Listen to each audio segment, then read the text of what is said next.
Bonjour, bonsoir selon votre fuseau horaire. Ce podcast s'adresse aux familles, aux éducateurs, aux curieux, à toutes celles et ceux qui sentent que le monde bouge vite, parfois trop vite, que l'éducation, la parentalité, le quotidien, même semblent avoir perdu leur repère dans cette révolution silencieuse qu'est l'intelligence artificielle.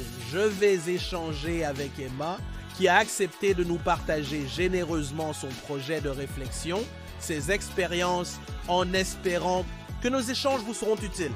Alors Emma, tu sais que j'ai lu ton chapitre 3 et waouh!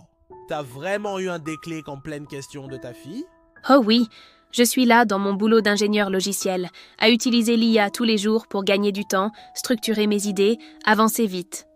Et un jour, ma fille me demande « Maman, quel programme je devrais choisir au cégep pour un métier d'avenir ?» Et là, silence radio? Total.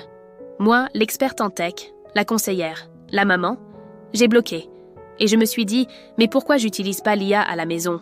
Pourquoi je garde toutes mes compétences pour le travail et pas pour ceux que j'aime le plus ?» Et tu t'es lancé dans ce projet de livre.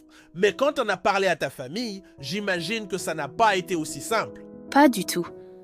Je m'attendais à un peu d'enthousiasme, ou au moins de la curiosité. Mon mari m'a dit que je tuais l'industrie du livre et ma fille m'a carrément demandé si ça servait vraiment à quelque chose. Aïe, et comment t'as réagi? J'ai pas essayé de les convaincre. J'ai écouté. Comme je le ferais dans une équipe en pleine transformation. Et j'ai partagé ma vision. Que ce livre, ce n'était pas une menace, mais une tentative de réconcilier technologie et humanité. Et ça a marché? Petit à petit, le dialogue s'est ouvert. Ils ont compris. Ils se sont impliqués. Et ce livre, qui était au départ mon projet, est devenu le nôtre. Et ce que j'ai adoré, c'est ta métaphore de la maison comme une mini-entreprise. Chaque pièce, chaque membre, un département, et l'IA comme super assistante. Exactement. Elle m'aide autant à planifier les repas qu'à accompagner ma fille dans ses devoirs. Elle reformule un message difficile. Elle propose des idées de jeux ou de débats en famille. C'est un vrai soutien. Et toujours sans remplacer l'humain. Juste pour alléger la charge, clarifier, encourager.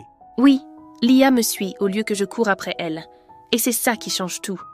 Merci d'être resté avec nous jusque-là, en espérant vous retrouver dans notre prochain épisode pour d'autres échanges encore plus riches.